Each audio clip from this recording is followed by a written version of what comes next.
Yeah, I'm subbing for Art, actually.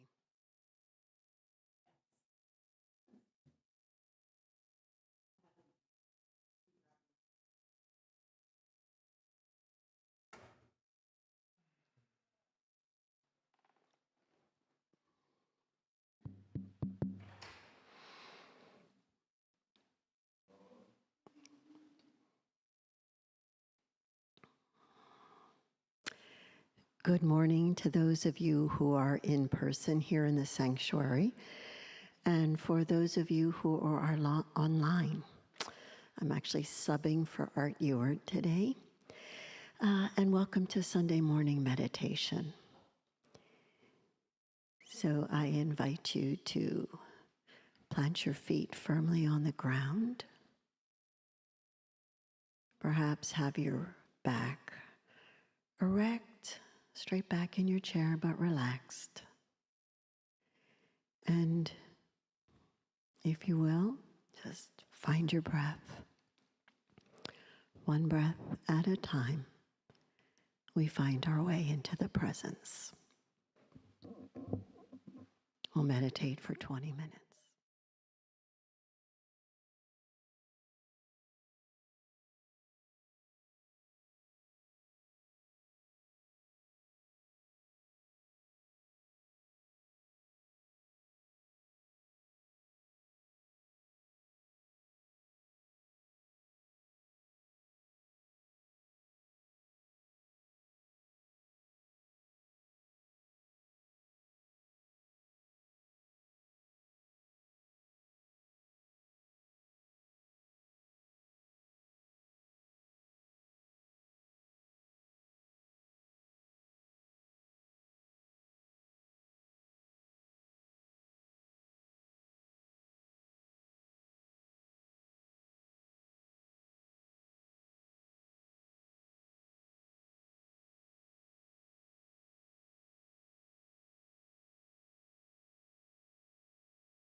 the perfection of practice. Thank you for sharing yours.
Jeremy Lieber, everyone. Good morning. Good morning, everybody. Whew, can you believe that it's the end of September already? I can't believe that it's the end of September already. It feels like the end of September, though. That's nice, right? It feels kind of fall outside. Good morning. I'm Reverend Deanne Morency. If you're new here to Unity in Marin, I'm the senior minister, and it is my joy to be here with you this morning. We're on week 4 of our book study on The World Could Be Otherwise, and today we're going to be looking at joyful effort. Those two don't feel like they go together, right? Joyful effort. So if you're new to Unity, we are a community that is anchored in love. We're anchored in the awareness that we are being invited to show up and be that love for each other, for ourselves, for the world. That whatever is happening within ourselves, we know it is alive and happening everywhere. So all those spaces within ourselves that feel a little like they're rubbing up against each other. Anybody in here experiencing that? All you need to do is look at what's happening in the world, right? And we can see where all those things are rubbing up against each other. So in Unity, what we understand is that we get to do this inner work, which allows us to transform and grow so that what shows up in the world itself is something different and something new. And what Norman Fisher's inviting us into is what does that look like if we are engaged from a place of joyful effort? So whatever it took for you to get here today, thank you for engaging with that process. If you're watching on the live stream, we're just glad to have you whenever you're tuning in. We have a prayer for the election that we're going to start with. So this prayer was written by our prayer chaplains and our prayer chaplain emeriti.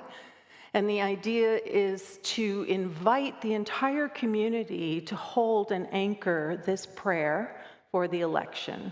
And you're invited to anchor this with the prayer chaplains every single day at 9 a.m. and at 9 p.m. And of course, if you have to do it at 7 a.m., that's fine too. But the idea is to just step into that connected consciousness. So there are copies of this in the lobby. There should be some in your bulletins, but you're welcome to also take as many of them with you as you like and distribute them to friends. Share the love. So can we know this prayer together, please? As we hold the highest vision for the United States and its place in the world, all concerns gently fall away. Centered in the awareness of unity, we see our country in harmony and cooperation during this election cycle. I affirm wisdom, order, and peace for our nation. Amen. So I'm going to invite, my wife is here today, so I don't need my clicker.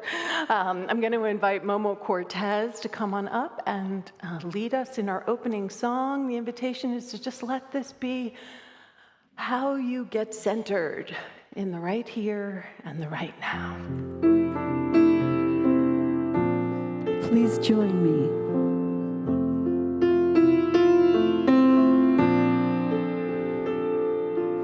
In this very room, there's quite enough love for one like me. And in this very room, there's quite enough joy for one like me. And there's quite enough hope and quite enough power to chase away any gloom. 'Cause Spirit, sweet Spirit,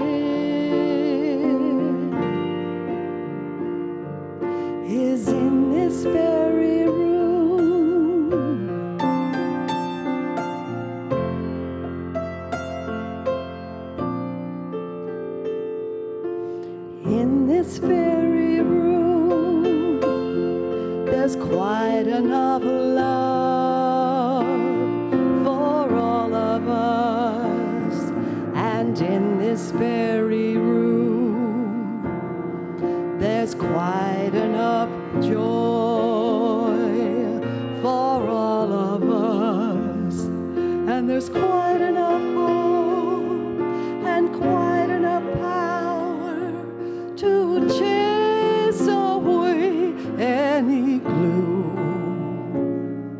'Cause Spirit, sweet Spirit,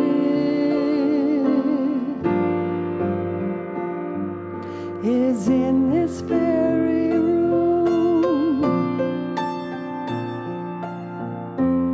So on this beautiful Sunday morning, as we relax into ourselves, we center ourselves and we feel the divine presence in this room. And in this very room, there's quite enough love for all the world. And in this very room, there's quite enough joy for all the world. And there's quite enough hope and quite enough power to chase away any gloom. 'Cause Spirit, sweet Spirit,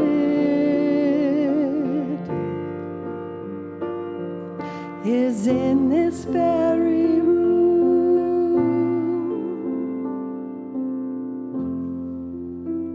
So we just keep continuing in this spaciousness that we're creating together, this awareness of this moment. As we step into the prayer field, I'm going to invite the prayer chaplains to rise. I'm going to invite Wendy Miley to come forward with the prayer box. I'm going to invite the prayer chaplains to encircle the community, and I also invite anyone who feels as if they are anchoring consciousness for this planet, for this community, to join them. At home, you're welcome to join us as well. In this very room, there's quite enough love and joy and harmony for all of us. So as we continue to allow our minds to quiet, as we allow our hearts to open even more, how good it is to just rest. Rest in this space, this place that is infinite love and absolute peace. Recognizing that one power and one presence, which is truly all that there is. It is my life. It is the life of each person here. It is the life of all who are on their way. Blessing each of us in our divinity, our capacity to stand as that magnificent space and place for love to be, for joy to be, for abundance to be. And so it's into this sacred container that I invite us all to place whatever we might be carrying in our hearts, whoever we might be carrying in our hearts. Just invite you, if you wish to say their names, to just place them into this space.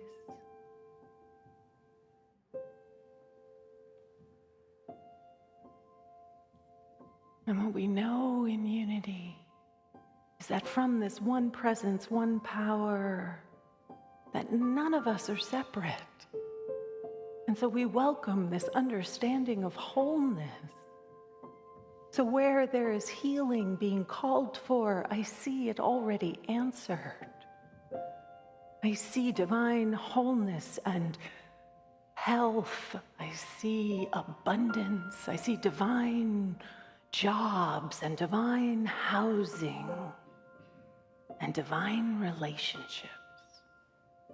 I see the pattern that is infinite love, effortlessly, joyfully, smoothing the way for each person here for those we carry in our heart, knowing that we all are so much more than we know, and just welcoming our capacity to always be more and never less. So we bless each other, we bless this community, we bless this country, and we bless this planet in gratitude for so much, for our willingness and our capacity to be of benefit to all. I do give thanks. And in agreement, I invite you to know with me, and so it is. Amen. Ashe. Thank you. You may be seated. I'm going to invite Gabrielle Javier to come up for our inspirational reading.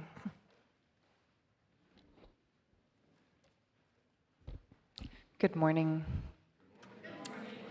It is now time for our inspirational reading, a time to let these words become part of your morning reflection, your morning meditation, or prayer. I invite you in this moment to take a deep breath and pause. To close your eyes if you wish, I invite you to let these words become your words. The affirmation for today is, joy is my divine inheritance, effortlessly supporting me and all that is mine to do. Even during the most trying times, I need never forgo the feeling of deep joy. Joy is not a mood, and it is so much more than a feeling. It is one of my spiritual gifts, an aspect of my divine inheritance. Joy is how I acknowledge and take delight in the preciousness of all life. Joy is what can energize and move me forward when I feel lost at sea. Any difficulty can be met with joy. I can draw upon joy in the same way I would draw water from a well. Even though the water is not on the surface, I can find it by reaching deeper. The same is true of joy. In those moments when there seems to be nothing to support my feeling joy, by practicing joy, by acknowledging and delighting in the preciousness of all life, I can recenter. I can see light and possibility, even when it appears the darkest. I can trust joy is in the love beyond the pain.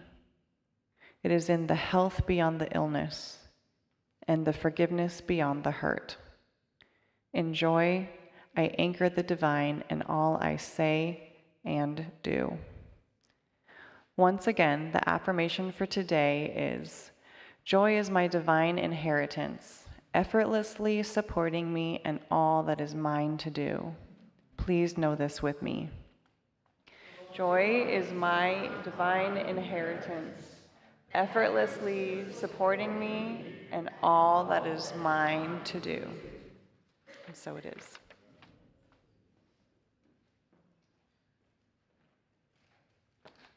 Good morning, Unity. Wow, I heard that. And good morning, Welcome Team. Yes, we are all part of the Unity and Marin Welcome Team, so make sure you greet each other.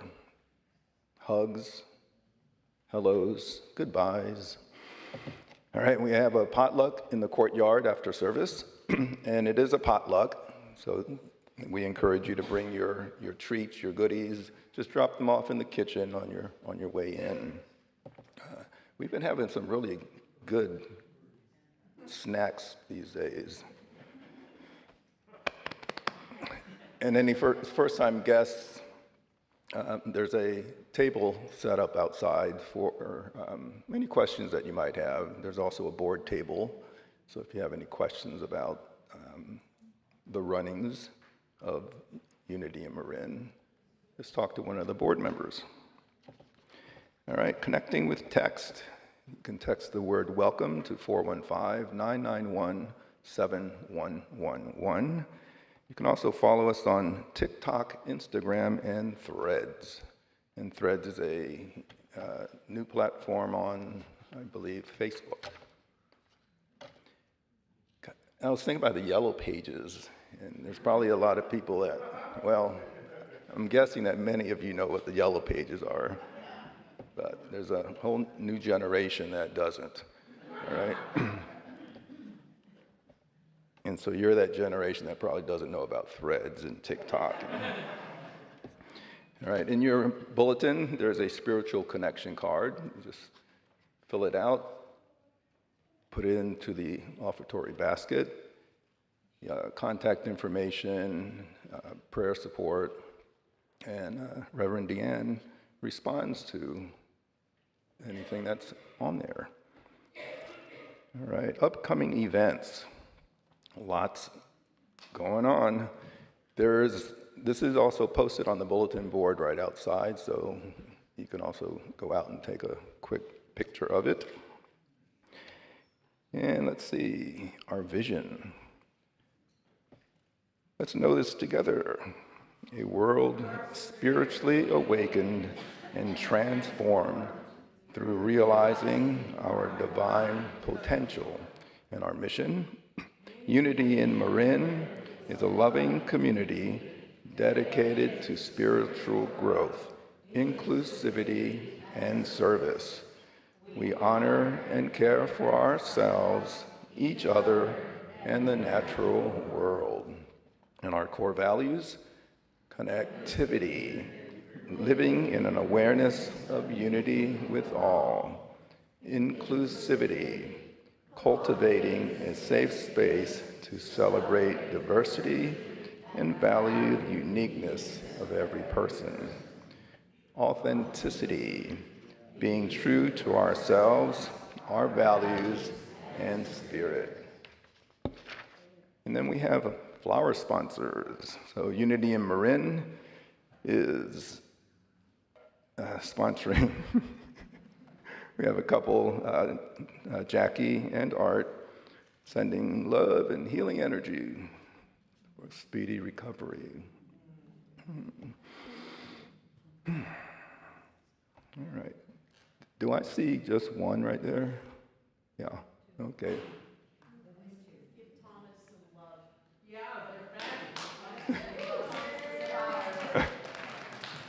And the flowers were arranged by Thomas Tyree. Thank you, Tom.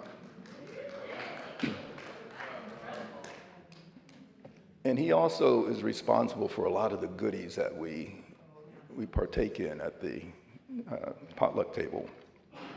Then we also have Wendy Miley, who is a hospitality sponsor and flower sponsor today,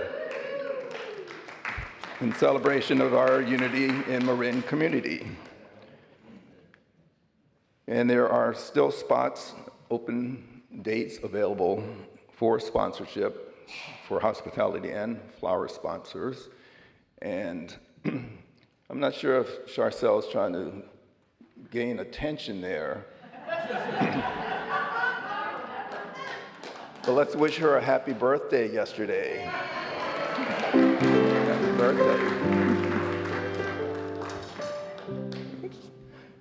All right. So each week we honor someone or someones who show up in service here at Unity in Marin, because we don't exist without the love and the energy of those who serve. And so today, and this was not planned, I just want to be really clear, but we are celebrating Wendy Miley.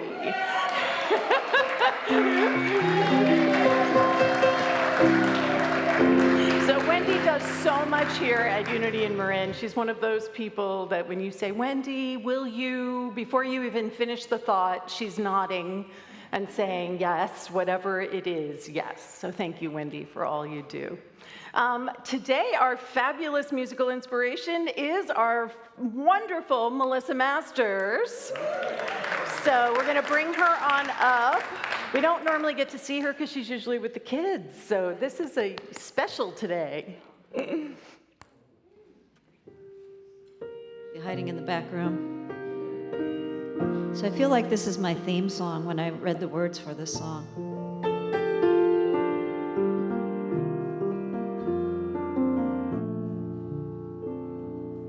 Come with me and you'll be in a world of pure imagination. Take a look and you'll see into your imagination. We'll begin with a spin, traveling in the world of your creation. What you see will defy explanation. If you want to view paradise, simply look around and view it. Anything you want to do it. Wanna change the world, there's nothing to it. There is no place I know to compare with pure imagination. Living there, you'll be free if you truly wish to be.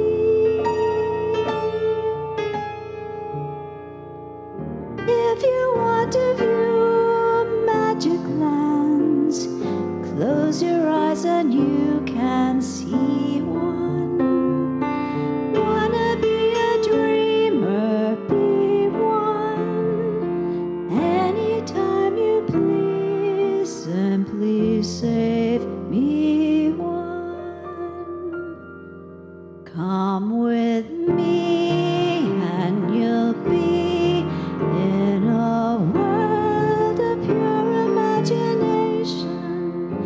Take a look and you'll see into your imagination. There is no place I know to compare with pure imagination.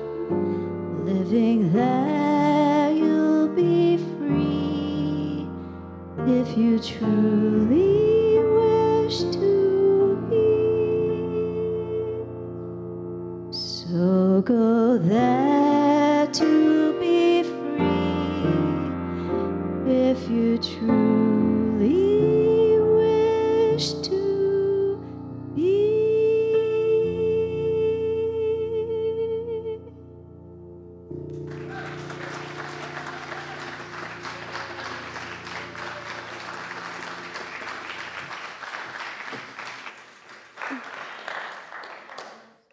She has such a sweet quality to her voice, doesn't she? It just sort of opens the heart up. And what I love about that song is that's really, because remember, within the book, we're looking at what in Buddhism is called the six perfections, but we're looking at them within the framework of our power of imagination to actually bring them into time and in space. And it was just a beautiful reminder. I love that. Dream with me. And really what Norman Fisher is inviting us into with this book is this idea of dreaming a world that truly works for everyone. And that as we dream it, we get to make it real. And that's the piece that makes Unity's teaching unique and sometimes challenging. That there's no magic Santa Claus God who's just going to wave their magic wand and, or I dream of Jeannie, right? I'm dating myself here, right? But, and just dunk, and the world is going to work for everybody. It's going to happen because of us, because we're willing to dream something into reality. So we're looking at joyful effort. So here are the six perfections. Generosity, ethical conduct, patience. Today it's joyful effort. Next week will be meditation, and the last week is understanding and wisdom. And so if you want to know more about the other perfections, they are available on our YouTube channel, my talks from the previous weeks. But the framework that we're holding this all in is that we are all bodhisattvas, and by that he means that we're all little Buddhas, like we're Buddhas in training, right? I always get this image of Buddha on a tricycle whenever I say that, but we're Buddhas in training.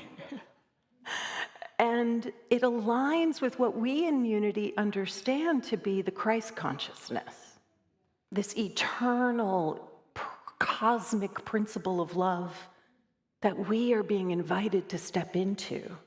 And so the Bodhisattva's call is to practice compassion and be devoted to the benefit of others.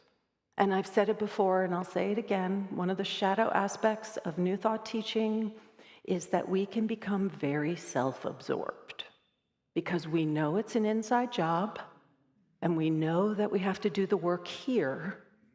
And sometimes we think that that in and of itself is enough.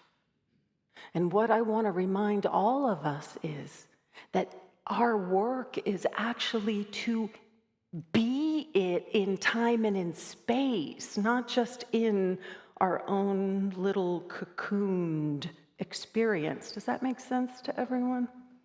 And this is why joyful effort is so important. So Norman Fisher describes it this way: joy arises from recognizing the preciousness of life and the gratitude that comes from being alive. The preciousness of life and the gratitude that comes from being alive. And it's our practice of joyful effort that it's about an energetic activity in pursuit of goodness. I just loved that. Because can you feel how active it is? It's not about just sitting. It's about actually being something. And it's propelled by love. It's propelled by love, not power, right? And not desire, and we're going to talk about that later, right? How we can use our desire to support us. So I love this quote from Theodore Roosevelt, right? Comparison is the thief of joy. Let's just breathe that for a moment, right?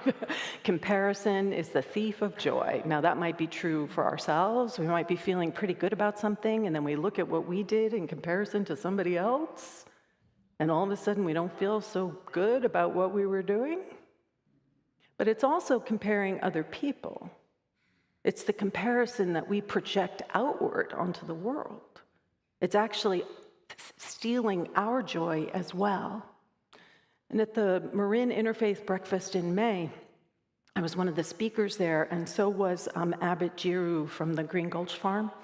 And he spoke to this, I'm paraphrasing what he said, but it really resonated with me. He said something along the lines of, it's not verbatim, comparison and categorizing are rooted in dualism and require us to separate from the whole. This is the part that stopped me. They are an act of violence to the wholeness of reality.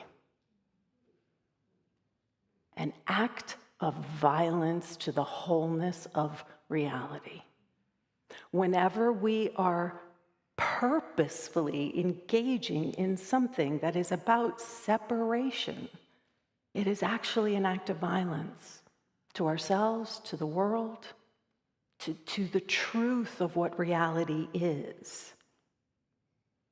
So how we hold this in unity is that we understand that we have our human experience. Anybody in here having a human experience? I'm having one this morning, let me tell you. So what our human experience is, right, is the visible world, what we can touch and taste and see.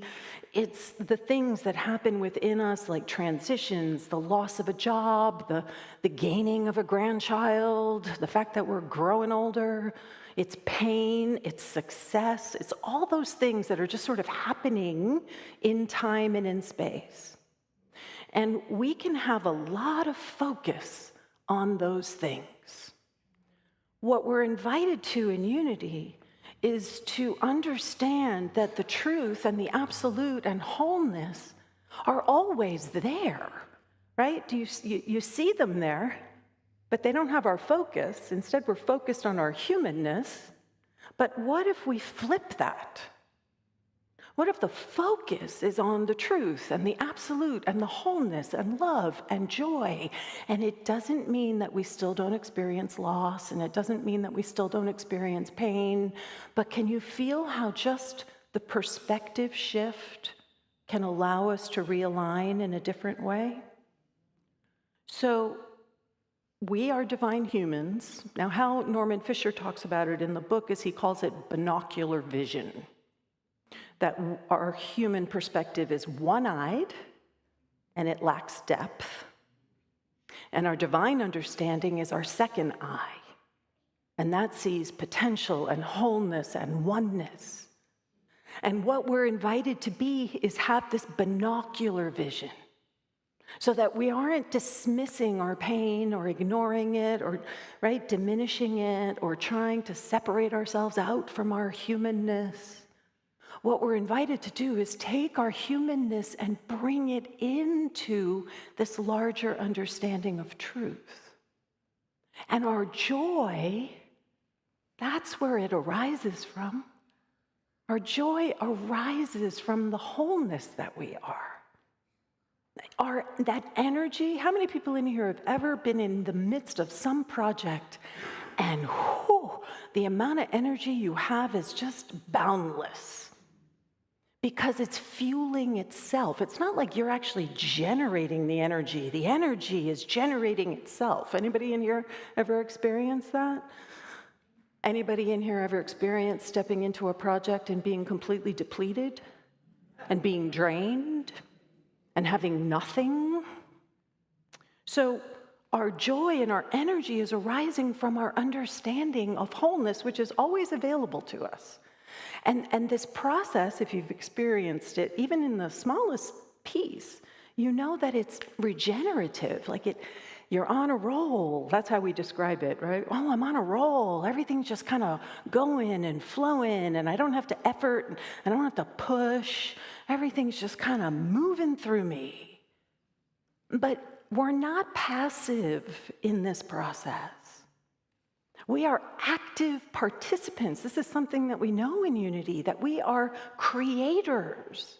We are an active participant in what it is that is happening. We have free will.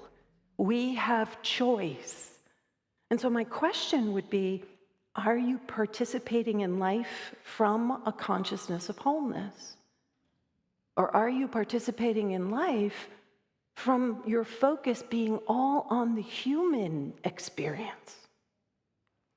So he just calls it laziness. I would call it spiritual laziness, right? He says, and I love this, laziness is a deep-seated avoidance of what we most need to address in our lives.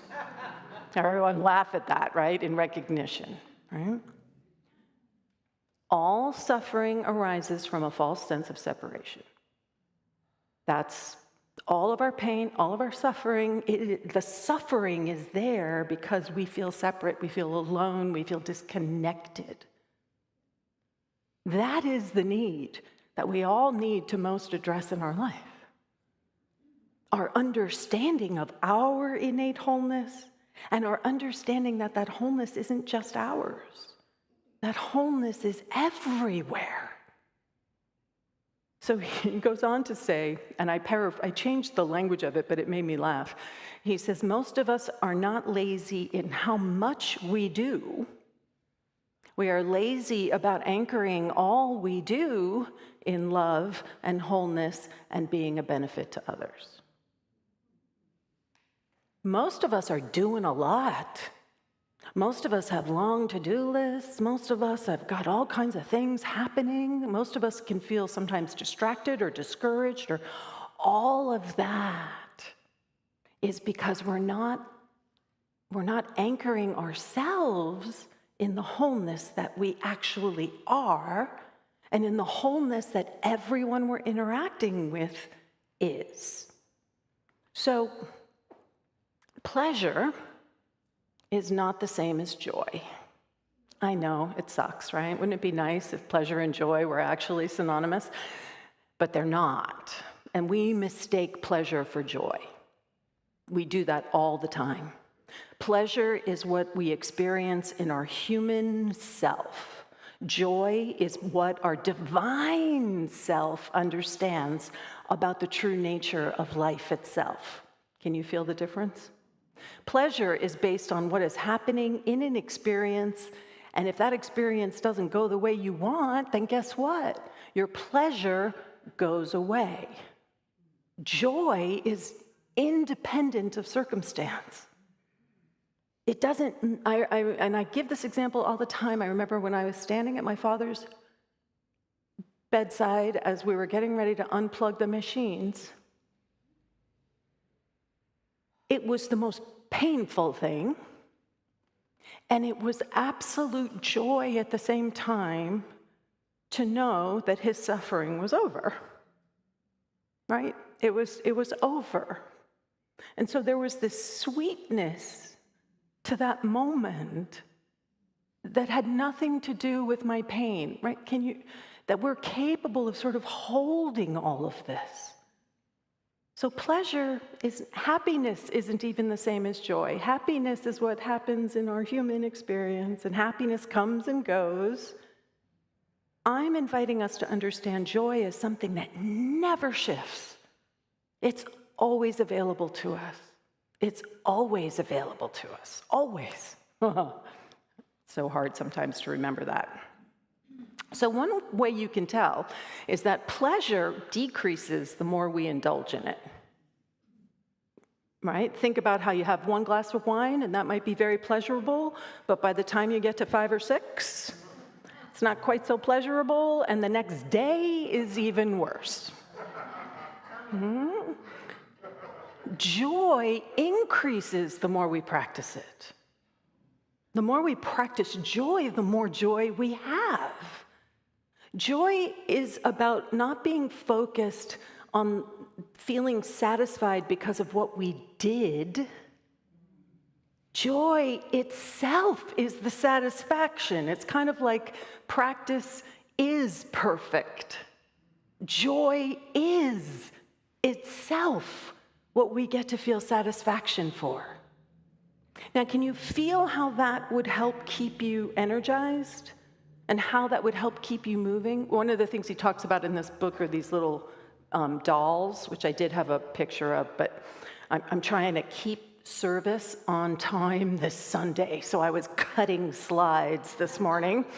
But they look like, remember Weebles that wobble, but they don't fall down? Remember those guys? So these little dolls are kind of like that. They're weighted on the bottom, and they kind of roll around and flop around and roll around and flop around, and they never fall down. The energy of the fall is what actually brings them back up again. That's joy. You're not always going to be happy, but you can always be anchored in joy. Can you feel the difference? So, he talks a little bit about desire, and I think it's important because this idea of pleasure, I think, really consumes us. We like things to be satisfying right now, in this moment. How many of us in here love our little check boxes when we get something done off of our to-do list? So he talks about desire being something that's natural, it's biological, we don't have to hate it. But our human sense of desire is always trying to grasp and cling to pleasure. What we want. This is what I want. And we grasp at it and we cling to it. And it's never satisfied. We can look at the world and see that this understanding of honoring our desire has led to a world where there are people starving while other people have way too much. Because there's never enough when we give in to our human desire, when it stays on that plane in the manifestation world. And it depletes our resources and our energy. It actually doesn't renew itself. So he talks about the practice of joyful effort transmutes and cultivates selfish desire, and by that he means when it's just focused on what I need, what I want, to a desire for love and compassion for all, ourselves included. When we talk about being of benefit to everyone, it's like the secret sauce. When we are showing up in benefit to everyone, guess what? We're not separate from that. We actually are showing up also in service to ourselves. So he calls it the divine paradox, that unselfishness is the ultimate selfishness. That by showing up and looking beyond our small self, we experience more love, more connection, more compassion. And as we genuinely care for and support others, guess what happens? We get cared for. We get supported. And we talked about this a little bit when we talked about generosity, right? That we don't give to get something. This isn't about a transaction. I'm going to give you this, and then I'm going to get that. It's not even a transaction with God. I hear people say sometimes, like, well, I'll give this to you, God, and then you'll give me that. We're not talking about this in terms of a transactional agreement.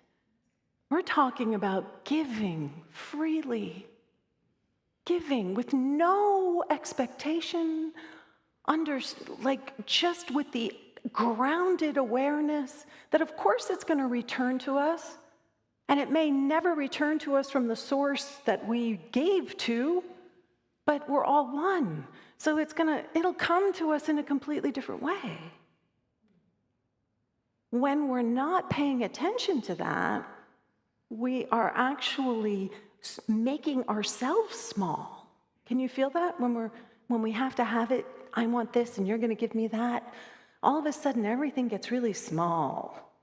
Everything about joyful efforting is, can you feel it? I was on my call. There's a group of practitioners from Agape who I have been meeting with one Saturday morning a month for the past 20 years. And one of those practitioners in the middle of our prayer work said, "Let's all take a rejuvenating breath." And I was like, oh, that's joy. Not just about breathing because we have to breathe, that's transactional. But breathing consciously as rejuvenation. Can you feel the difference in that?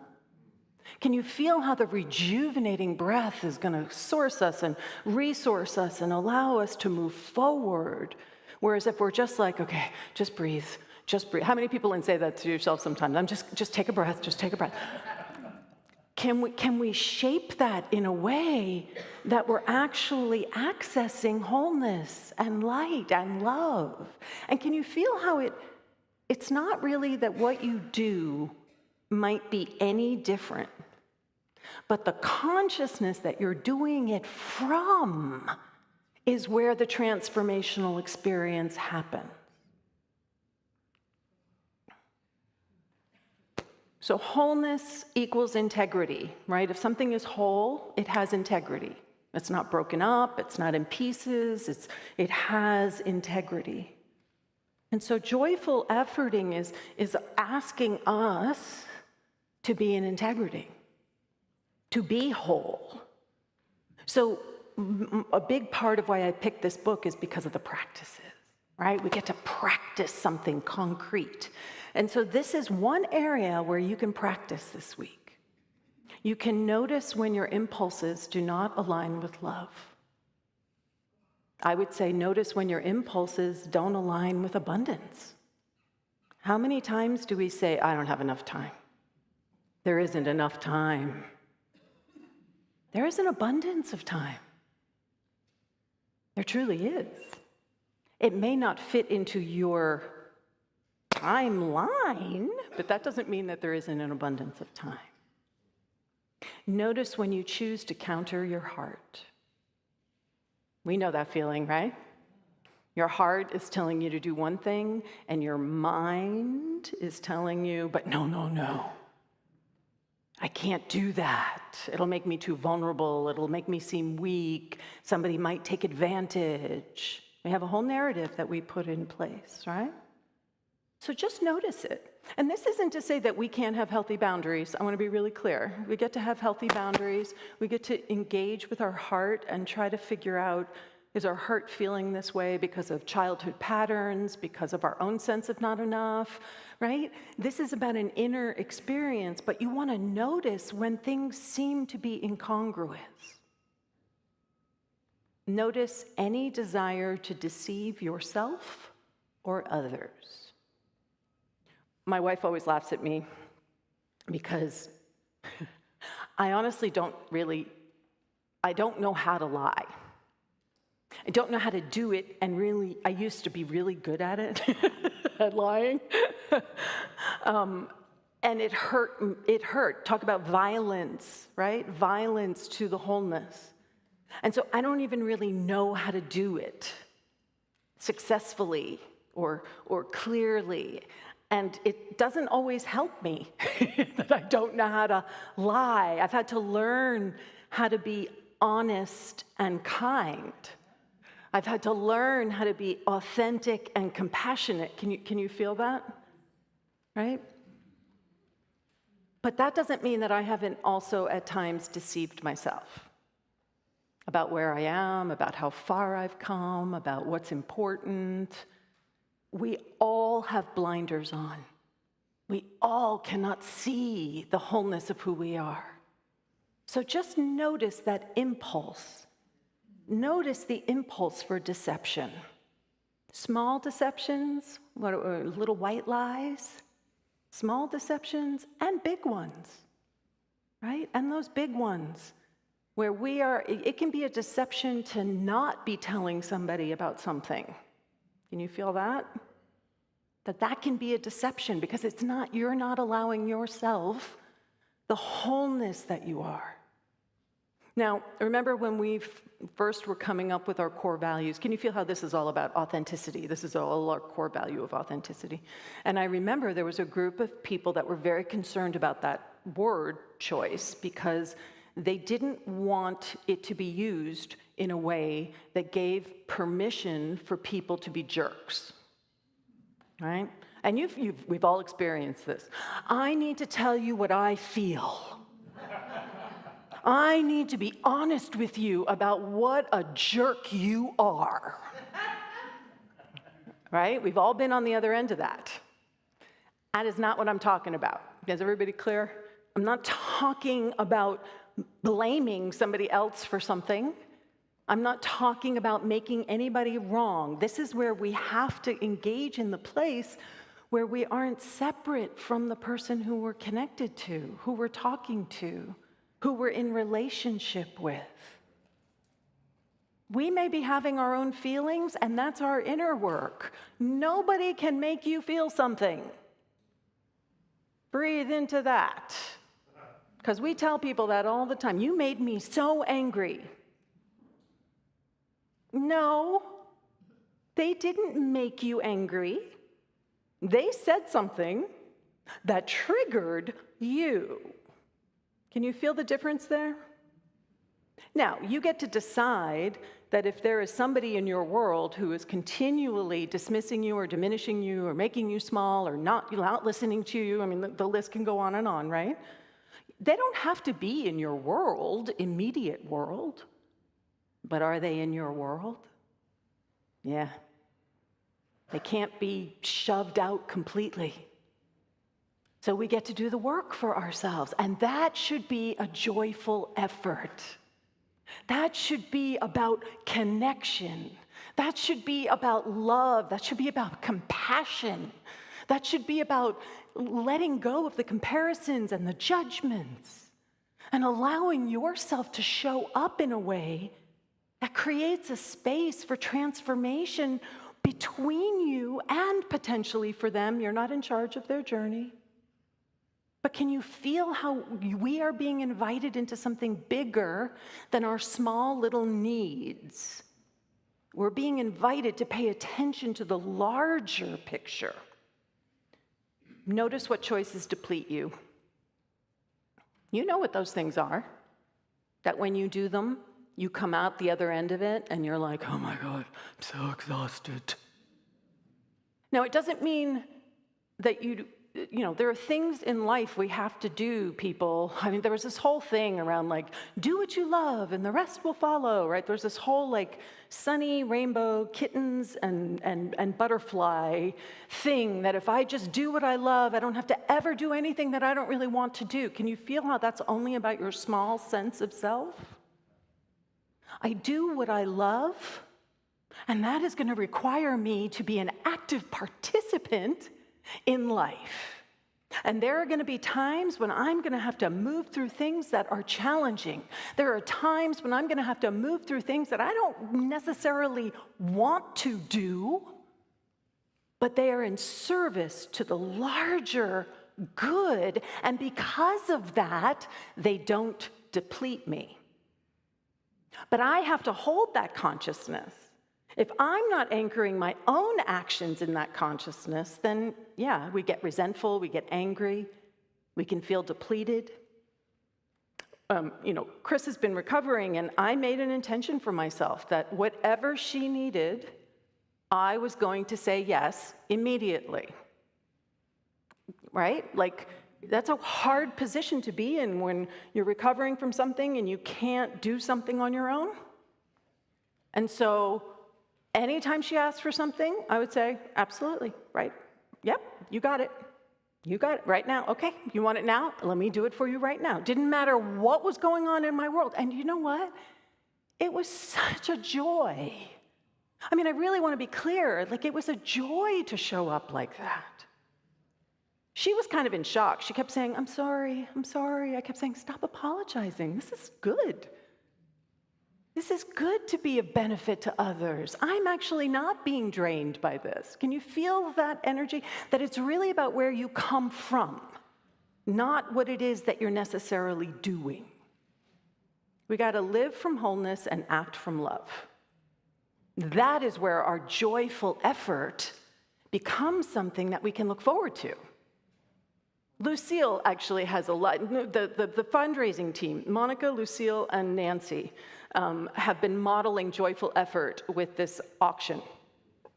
They're just energized by it all. It's a lot of work, but they have been living in this joyful effort of, we're doing this for the community, we're doing this, and getting it. It's like, and they're, as far as I know, they're not exhausted yet, right? Because it's feeding them. We have a lot of fun on those fundraising meetings, which unfortunately I had to miss a bunch, but because it's a joyful effort. That's what I want to invite all of us into. So how do we support our joy? Meditation and affirmative prayer, and we're going to talk more about meditation next week. Regular exercise. If you are feeling like you can't access your joy, go exercise. Even if it's just to walk up and down a flight of stairs, do something, right? These bodies are meant to be in motion. Connect with nature. Combine the exercise and connecting with nature. Go take a hike or go walk to a park and sit on the bench, right? Practice gratitude and appreciation. Remember, we said that joy arises from our recognition of the preciousness of life. Just be grateful. Even if your entire world is falling apart, and I have shared this, I would sit there. My world fell apart. And I literally could not get out of bed. I was so emotionally wrought. And I would practice gratitude. And sometimes all I could be grateful for was that my breath was breathing for me. I was grateful I didn't have to think about it, that it was happening, right? Look for the places of gratitude and appreciation. And then you got to revel and delight in what is. And I know that what is may not be what you want, but revel and delight in what is. I mean, Chris and I were able to have so much more time together. It was great. We connected in different ways. We supported each other in different ways. Read an inspiring book. Seek out support and encouragement. Find a prayer chaplain. Come talk to me. Go to a therapist. Get together with your friends who you know are going to support your wholeness. That part is very important. Don't get together with a bunch of friends and just get into a little bitch fest, right?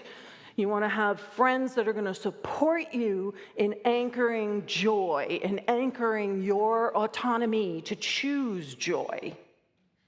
And then really notice what energizes you. What gives you juice? So in the last slide, we were looking at what drains us, but pay as much attention to what energizes you. Because you want to, guess what? Do more of that. Right? Those are the things that are going to help you to be able to stay anchored in the understanding of our true nature and our true name. So let's take this into a time of meditation. This idea of joyful efforting. So as we step into the meditation field, I know that there probably is something that maybe arised for you that feels like it would be impossible to approach with joyful efforting. So we're going to breathe.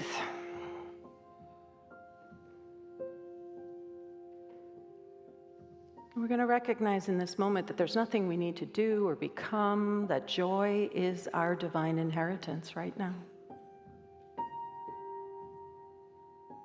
And that we are being invited to breathe that joy. Reminding ourselves of the preciousness of all life. Reminding ourselves of the preciousness of our life. Of our beloved life. Of the life that is this entire planet. And centering in that space that is the limitless wellspring of love and light. It's not ours, it's all. So it is an infinite resource, an infinite. You can never drain it. So feel yourself opening into all the ways that you can be resourced and renewed. And as you rest in this space of possibility and wholeness and love, just allow one thing that you know is a task you have to do. And just as we rest in the silence, I'm just going to invite you to sit with how are you being invited to shift so that you can bring this centered wholeness, this joyful efforting to whatever that task might be. So let's just rest here for a few moments in the silence.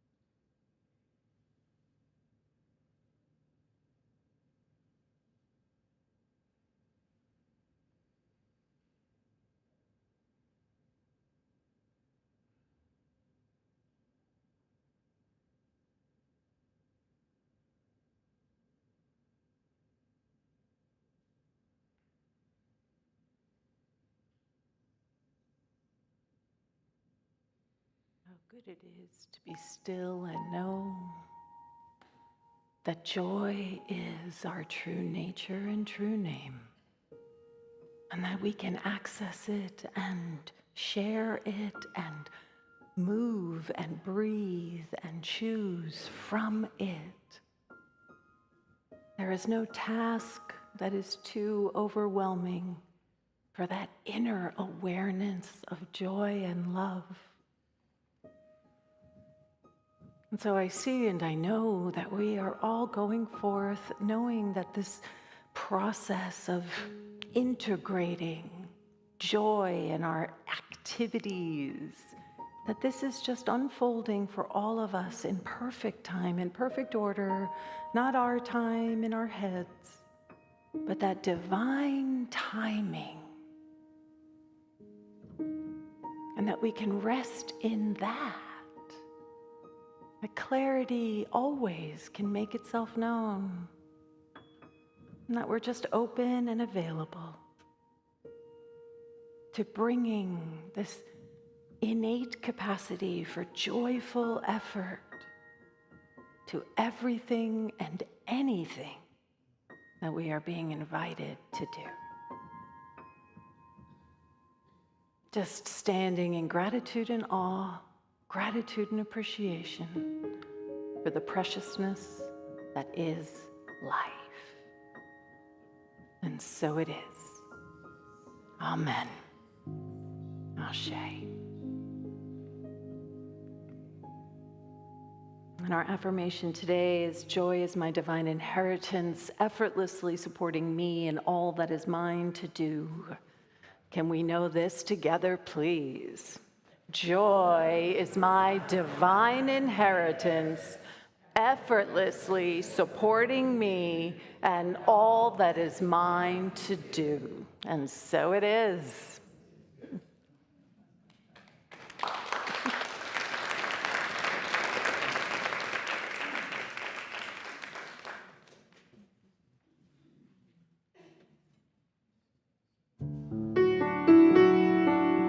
Joy. Woo. Here comes the sun. Do do do do. Here comes the joy, and I say it's alright.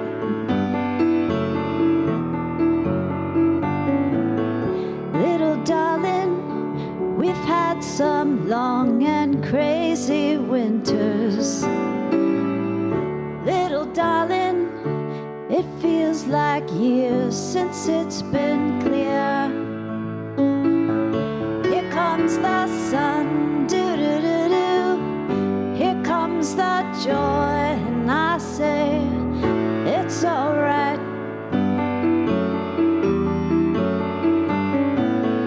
Little darling, the smile's returning to our faces. Darling, it seems like years since it's been here. Here comes the sun, do-do-do-do. Here comes the joy, and I say, it's alright.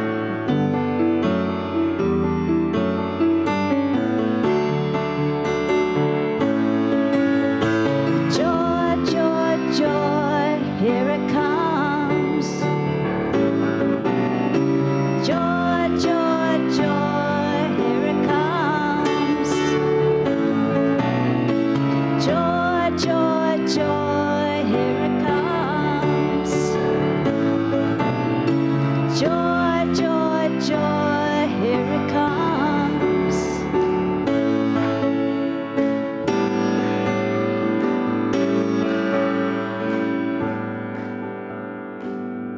Little darling, I feel the sadness slowly leaving.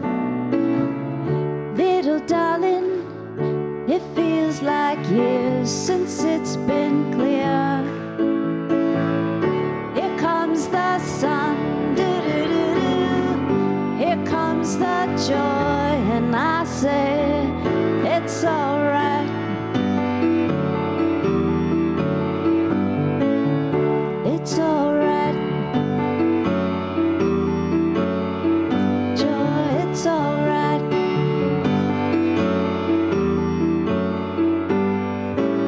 It's alright. Joy.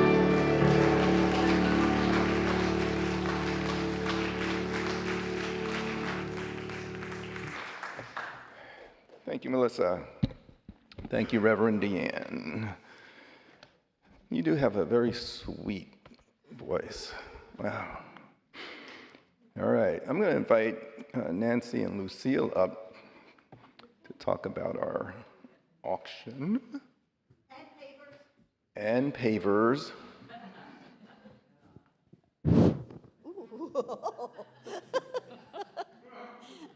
Hello, I'm Lucille Allison, and I'm Nancy Foster. we're here to talk about some of the fundraising that we're doing. And as you can notice around the sanctuary, we are having an auction. And if it comes as a surprise to you, I invite you to point your phone to the QR code and go up and see the 5 categories of wonderful items that we have. We have experiences, health and wellness, and we have jewelry, we have things for the house, and art. And everything is kind of grassroots. It's all from you guys, sharing with other people. So I invite you to check it out. This is something new for us. So be curious. Try something new. Point your phone to the QR code. You can browse through all the items. You don't have to register to bid, but we hope that you do, because every time you bid, you make a difference. You continue to contribute to Unity in Marin. And we're hoping that all these practitioners that have donated their time, all the artists that have donated their art, all the health and wellness, everything has at least one bid by the end of the auction. So we appreciate your attention to our fundraising, because it's together we can. And by your making a bid, you help us bridge that gap. And here's another way you can bridge the gap. And this is your last day to do it. I'm here to talk about the pavers.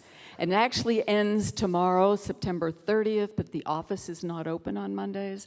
So if you want to do this with a joyful effort, grab one of these sheets of paper that's outside the office. You can still go online and do it, and fill it out. And as long as you make your pledge to buy a paver today or tomorrow online, you can take a little extra time to think about what you want written on the paver.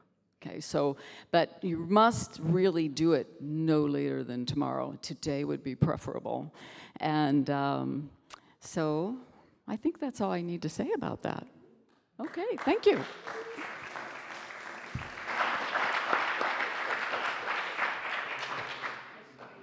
I'll switch hats now. We had a board meeting last Thursday. I love serving with this board. Board members, can you quickly stand up? I just want everyone to recognize you.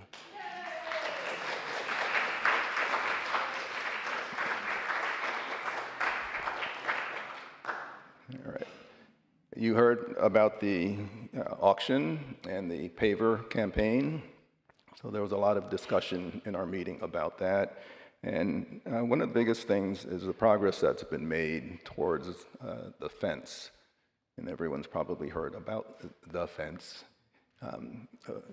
A while back, there was an incident here on campus. No one got hurt, but it really brought to our attention the need for safety, especially with the young kids here at Hamilton Montessori.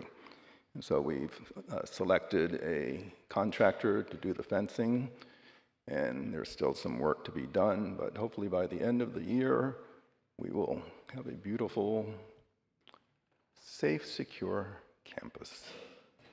All right.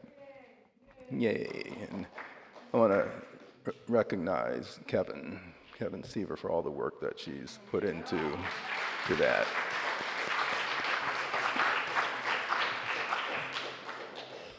And this is our time for giving and receiving. The ushers will be coming up shortly.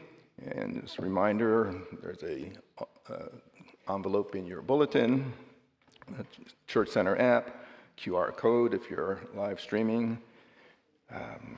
And you can also write a check.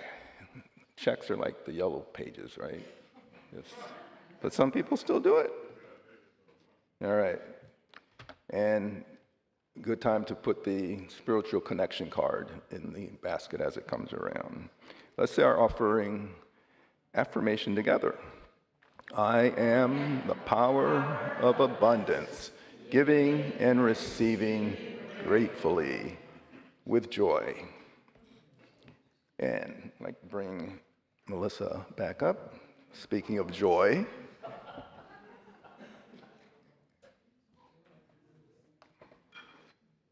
I'm not used to singing rock songs, but here we go.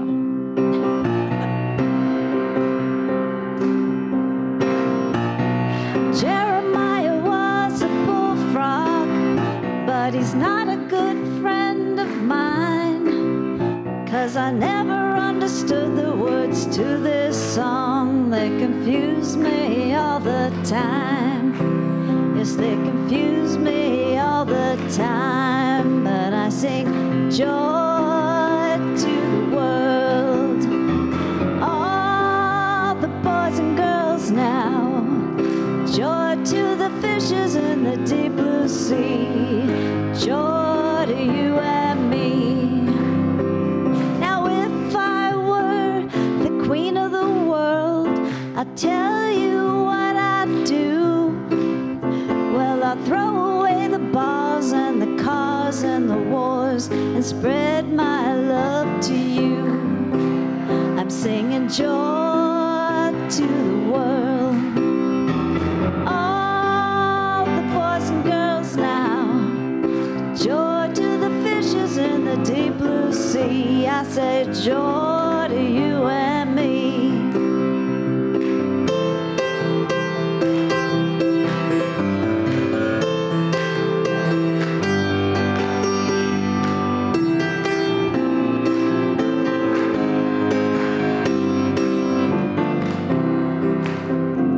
You know I love to work and play. We love to have our fun. We are high life flyers and rainbow riders. We all shine as bright as the sun. Yes, we all shine as bright as the sun. So let's sing joy to the world. All the boys and girls now. Joy to the fishes in the deep blue sea. I said joy to you and me.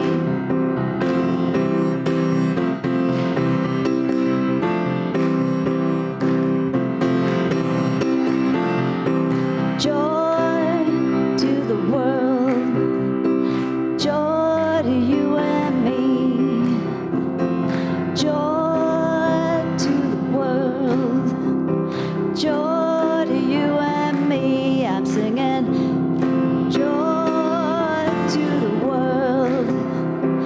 All the boys and girls now. Joy to the fishes in the deep blue sea. I said joy to you and me. Joy to the world. All the boys and girls now. Joy to the fishes in the deep blue sea. I said joy to you and me. Everybody. Joy to the world. All the boys and girls now. Joy to the fishes in the deep blue sea. Joy to you and me.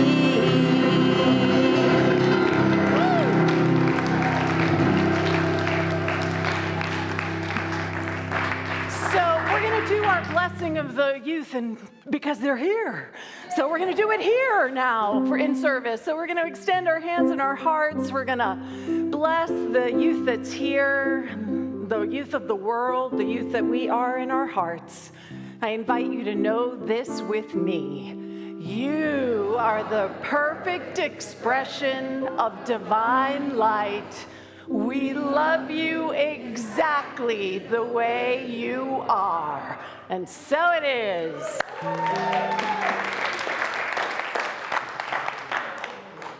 And you can sit back down, there's still more.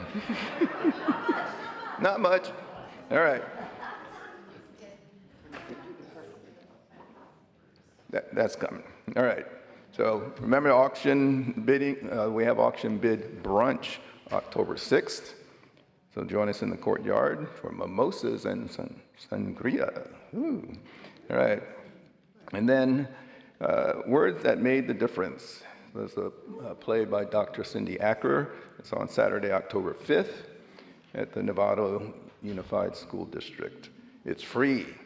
All right. Then October 12th, also a Saturday, Unity Marin's Choir is going to be performing for the 58th UN Flag Raising Ceremony, also free. And then Sunday, October 20th, Reverend Deanne and Reverend Ken Daigle will be swapping talks. So Reverend Ken will be here and Reverend Deanne will be back in San Francisco. Come here. Okay. Then Saturday, October 26th, we have the Blessing of the Animals. So if you have a pet that's well behaved, bring them here. All right? And Unity Marin prayer chaplains, if you can please arise. They are here to support all of us. So after service, just tap one on the shoulder and they will sit with you or stand with you and bring some joy into your life. Yeah, so thank you. All right, now we can do the prayer for protection. Oh, and before I do that, I forgot this last time. Get your book in the bookstore. Christine is back there waving. All right, and there's a big sign outside that says bookstore this way. So get your book. All right, prayer for protection. The light of God surrounds us. I am the light of God. The love of God enfolds us. I am the love of God. The power of God protects us. I am the power of God. The presence of God watches over us. I am the presence of God. Wherever we are, God is. And so it is. And Momo's going to lead us through our... Along with the fabulous, the one and only, Reverend Deanne.